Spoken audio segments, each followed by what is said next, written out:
Hello বন্ধুরা, কেমন আছো তোমরা সবাই? আশা করছি তোমরা সবাই খুব ভালো আছো। আজ শুক্রবার, এখন সকাল 9টা মতো বাজে। তো আজকে বাজার থেকে নিয়ে এসেছে চাল কুমড়ো, একটা বড় সাইজের। তাই আমি ওই চাল কুমড়োটাই এখন কাটতে বসেছি। তো এত বড় চাল কুমড়ো তো ভাজা করা যাবে না, তাই ভাবলাম আজকে আমি চাল কুমড়োর ঘন্ট বানিয়ে নিই। প্রথমেই চাল কুমড়োটাকে আমি বড় বড় পিস করে কেটে নিয়েছি। তারপরে পুরো চাল কুমড়োটাকে ছিলে নিয়েছি।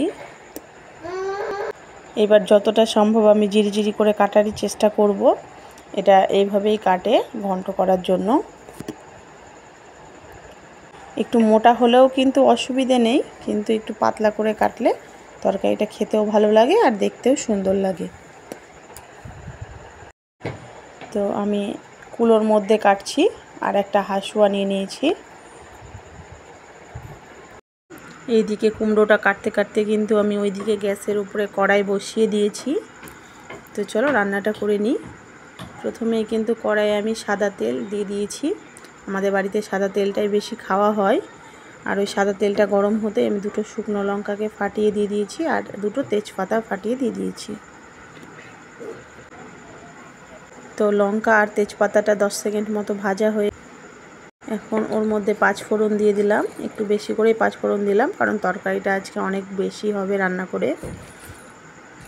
তো 5 ফোড়নটাও ভাজা হয়ে যেয়ে আমি এই যে চাল কুমড়োটা কেটে ধুয়ে পরিষ্কার করে রেখেছি, চাল কুমড়োটা আমি সম্পূর্ণই দিয়ে দিলাম।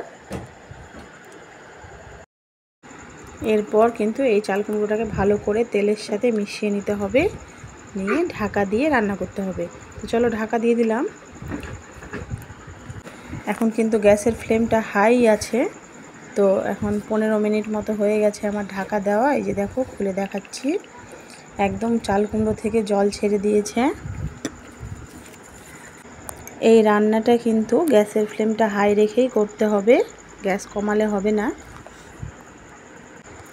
তো এখন এর মধ্যে আমি লবণ মিশিয়ে দিচ্ছি। লবণটা একটু বেশি দিলাম, কারণ আমার তরকারিটা অনেক বেশি হবে রান্না করে। আর 1.5 চামচ মতো হলুদ দিয়ে দিলাম। এখন লবণ হলুদটা চাল কুমড়োর মধ্যে ভালো করে মিশিয়ে নিচ্ছি। চাল কুমড়ো কিন্তু অনেকেই খেতে চায় না, এইভাবে কিন্তু বাড়িতে রান্না করে দেখতে পারো। এইভাবে রান্না করলে কিন্তু অনেকেই পছন্দ করে খেতে। তো ভালো করে আমার নাড়াচাড়া করা হয়ে গেছে। এখন কিন্তু আমি ঢাকা দিয়ে দিব আবার 10 মিনিটের জন্য। তো 10 মিনিট হয়ে গেছে। 10 মিনিট পর আমি ঢাকা খুলে নিলাম। গ্যাসের ফ্লেম কিন্তু হাই ছিল আমার। এখন কিন্তু এই কুমড়োটা একদম পুরোপুরি সেদ্ধ হয়ে গেছে। এখনও অনেকটা জল আছে, এখনও কিছুক্ষণ রান্না হবে। এখন এর মধ্যে দিব জিরে ধনে ভেজে গুঁড়ো করে রাখা ছিল, ওইখান থেকেই 1.5 চামচ মতো দিয়ে দেব। এই চাল কুমড়োতে কিন্তু আর কোনো মশলা লাগে না, এইটুকুই মশলা দিতে হয়। তো ওটা দিয়ে দিলাম, দিয়ে এখন ভালো করে নাড়াচাড়া করে দিব। গ্যাস কিন্তু হাই করা আছে।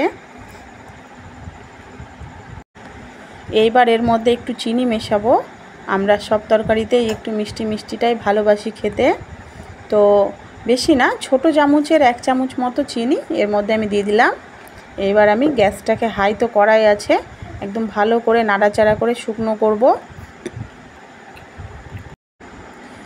তো আমি এর মধ্যে কিন্তু একটু চালের গুঁড়ো মিশিয়ে শুকনো করব। যারা চালের গুঁড়ো খেতে পছন্দ করবে না তারা দেবে না, কিন্তু আমরা প্রথম থেকেই চালের গুঁড়ো দিয়েই কুমড়োর তরকারি, লাউয়ের তরকারি একটু শুকনো করি। তাই আমি প্রথমে 1 চামচ মতো দিয়ে নাড়াচাড়া করে দেখব যে শুকনো হচ্ছে কি না। তো আমার মনে হচ্ছে আরেকটু লাগবে, তাই আমি আরেক চামচ মতো দিয়ে দেব। এর মধ্যে আমি আরেক চামচ মতো চালের গুঁড়ো দিয়ে দিলাম। এইবার নাড়াচাড়া করে এটাকে একদম শুকনো মতো করে নেব। চালের গুঁড়ো দিলে কি হয়, তরকারিটা একটু আঠা আঠা ভাব হয়, এটা ভালো লাগে খেতে। যারা পছন্দ করবে না তারা দেবে না। এমনিও অনেকক্ষণ রান্না করলে শুকনো হয়ে যায়, কিন্তু এইভাবে করলে ভালো লাগে খেতে। তো এই যে দেখো, একদম শুকনো মতো হয়ে গেছে। আমার রান্না কিন্তু কমপ্লিট। আমার এই রান্নার ভিডিওগুলো ভালো লাগলে চ্যানেলটিকে সাবস্ক্রাইব করে একটি লাইক করে দেবেন। আর কারা কারা চাল কুমড়োর তরকারি এইভাবে ঘন্ট বানিয়ে খেতে পছন্দ করো তারা আমাকে অবশ্যই কমেন্ট করে জানাবে। তো আজকের মতো এইটুকুই, চলে আসবো আবার নতুন কোনো ভিডিও নিয়ে।